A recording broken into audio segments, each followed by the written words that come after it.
And now, trans people in history. Karl M. Baer was born in Germany in 1885.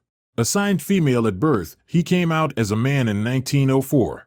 In 1906, he became the first transgender person recorded to undergo formal sex reassignment surgery, then went on to become the first trans person to achieve legal recognition by way of having his birth certificate corrected in 1907.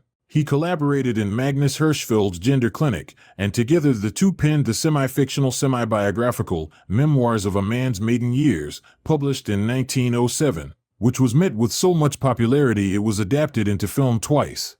Details of the medical procedures used in his sex reassignment are unknown, as the records were among those lost in the 1933 Nazi book burning at Hirschfeld's Institute. He also found employment as a social worker, campaigning against the trafficking of impoverished women and for the right of all women to education. He pushed for the right to work in the name of giving women financial security so they wouldn't have to sell their daughters, which was a common problem at the time.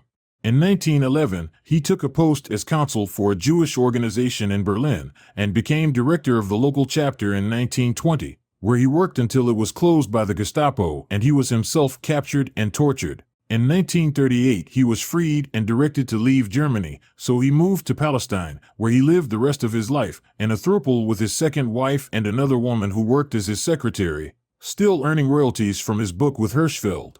He was buried in Tel Aviv under his chosen name, Karl M. Baer. His feminist writings, as well as his book, spread across the world, fueling two different social movements, and helping him to become one of the few people to not only alter the flow of history within his own lifetime, but to do it twice. Absolute legend.